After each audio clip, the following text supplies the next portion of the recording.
just killed Joe Biden's EV dream. He's promised to stop the forced EV push on the common man, and he thinks EVs are a big scam. Biden just launched a new emissions policy that will destroy all gas car makers. He wants everyone to buy EVs, but he's not ready to bring those prices down. And the public has finally seen through the hype and have turned their backs on EVs hard. The EV market is crashing, and Trump's latest statement is the last ray of hope left for gas car lovers. And if you're someone who is considering buying an EV, watch this video very carefully because I'm about to blow your mind. Here's what exactly happened. If you thought EVs were the future, well, Trump's got different ideas. Trump's rallying motto? Vote for me, and I'll stop this EV madness immediately. He's positioning himself as the hero who will save the American auto industry from Biden's policies. So picture this. Trump is back in the spotlight, and this time, he's gunning for EVs. He's made it crystal clear that if he gets back into office, he's going to slam the brakes on EV production. About a gentle nudge here. We're talking a full-on screeching halt. His message? EVs are a disaster for the middle class, and it's time to bring back the glory days of gas cars. Now, why is he so fired up about this? Well, Trump's convinced that EVs are way too expensive and that we're all jumping the gun by ditching traditional internal combustion engines or ICEs. He's even gone as far as calling EV makers either stupid or gutless for selling cars at crazy high prices and relying too much on China. Yep, you heard that right, China. Here's the thing, Trump's not just throwing words around, he's tapping into some big concerns here. He's convinced that EVs are going to wipe out a huge chunk of auto jobs in the US. Think about it, more than half of US auto jobs could vanish, according to him. That's a big deal, especially in places like Michigan, where cars are pretty much the lifeblood of the state. So, Trump rolls into Michigan, right into the heart of America's car industry, and drops this bombshell. He's saying that Biden's push for EVs is doing more harm than good. And the kicker? He's worried that all of this is just playing into China's hands. China's got a big piece of the pie when it comes to the minerals used in EV batteries, and Trump's not happy about it. He's painting a picture where America loses its edge in the car world and China takes the lead. But let's dive a little deeper into this because there's more to the story. EV production is ramping up in Michigan with big names like GM and Ford pouring billions into it. But here's the catch. Making EVs isn't as labor-intensive as making gas cars. There's fewer parts, simpler assembly, but also fewer jobs and lower wages. It's a double-edged sword. Efficient, sure, but at what cost?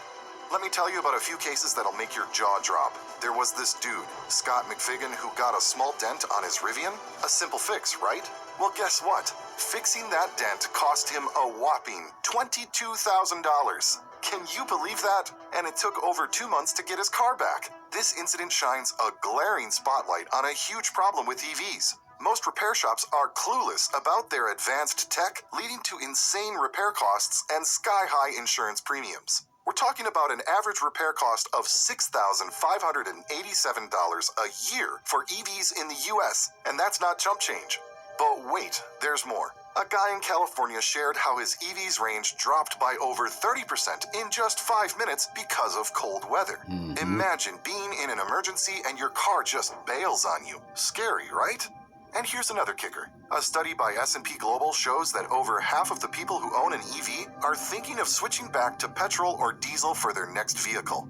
Now on to Biden. The guy's been pushing hard for EVs, setting ambitious targets and all. But now, the automakers are practically begging him to slow down. They're saying, "Whoa, Jack, this is too much, too fast." Companies like Honda, GM, and BMW are all pushing back against the EV regulation. But why the sudden change of heart? Well, these companies are realizing that the EV hype isn't matching up with reality. Sales are not as great as expected, and the financial strain is real. Even Ford is under a $4 billion loss, and GM nearly lost $700 million.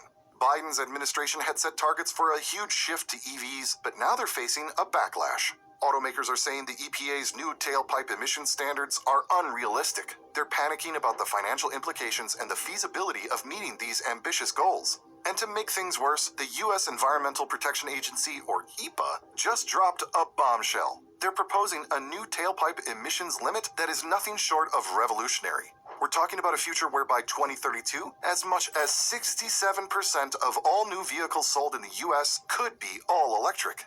Yes, you heard that right. 2/3 of all new cars might be running on batteries by 2032 and not gasoline. This move is the most aggressive climate regulation the U.S. has ever seen. Biden's not playing around. He's pushing the pedal to the metal on America's clean energy transition. The goal here is to massively cut down on climate-changing emissions from the transportation sector, which, by the way, is the biggest source of That's why Cheryl Parker in Philadelphia talking about, we're going to go green. See, I told you they put these niggas in place, y'all. What's she talking about, y'all? Going green, right? Electric and all this old foolishness. She reading from a script, y'all. I told y'all they put these niggas in place for shit like that, y'all. Because they got an agenda. This Green Deal shit is dead, y'all. U.S. greenhouse gases. So what's the deal with EVs in the U.S. right now? Well, despite a rise in sales, they only accounted for about 5.8% of all new vehicles sold last year. We're way behind China and Europe, but with these new limits, the game's about to change big time. Now, these limits aren't about forcing a specific number of EV sales. Instead, they're setting pollution standards for cars and trucks. It's like the EPA saying, you want to keep selling cars? Better make them cleaner, or else. They estimate these standards could avoid nearly 10 billion tons of carbon emissions through 2055. That's more than double the total U.S. carbon emissions in 2022. John Bozella, the CEO of the Alliance for Automotive Innovation, is calling this regulation aggressive by any measure. He's talking about setting up charging stations everywhere, making EVs affordable, and sorting out the supply chains for critical minerals. And then there's the question of whether people are actually ready and willing to buy EVs. The average cost of a new electric vehicle is over $58,000. That's a pretty penny. Niggas can't even afford their electric bill. How they gonna afford an electric car? Because if your electric ain't paid, how you gonna charge the vehicle up? What, you gonna get it towed to one of them shops to get it charged up? And the electric vehicle is just like a scooter, y'all. One of them electric scooters. When it's cold outside, the batteries die. Going up a hill, it's not, leave them EVs alone. Under the sound of my voice, ladies and gentlemen, stay away from them EVs. They're no good. Well, sure, the Inflation Reduction Act gives tax credits to make EVs more affordable, but there's still a long way to go. So, what's next for EVs? Well, the future's looking uncertain. Experts are doubting if we'll hit the 67% EV market target by 2032. Automakers are rethinking their strategies, and more EV model launches might get delayed. The enthusiasm for EVs is waning, and the market is in a flux. Trump's plan is bold and straightforward. Focus on hybrids and gas cars and bring down the cost of EVs. He's admitting that the charging infrastructure just isn't there yet, and he's not afraid to say it. And let's talk about those lithium-ion batteries that power most EVs. They're a global affair. Materials from all over assembled in China, then shipped to the US. Add tariffs into the mix, and EV prices could go through the roof. But wait, here comes a plot twist. Elon Musk, the big boss at Tesla and former Trump supporter, has switched sides. He's now backing Florida Governor Ron DeSantis and has even told Trump to hang up his hat. This isn't just a political spat, it's a clash of titans. Trump versus Musk, with the future of EVs hanging in the balance. And the EV market? It's in turmoil. Ford, once a pioneer in the EV revolution, is reportedly losing a staggering $36,000 on each EV sold. GM's not faring much better, with projected losses of over $1 billion. And it's not just them. Toyota, Tesla, everyone's feeling the heat. High prices, lackluster charging infrastructure, and consumer skepticism are putting a damper on the EV dream. So what does this all mean? Well, it's a classic showdown. On one side, you've got Trump and his camp warning that EVs are a bad deal for America. They're worried about jobs, the economy, and losing ground to China.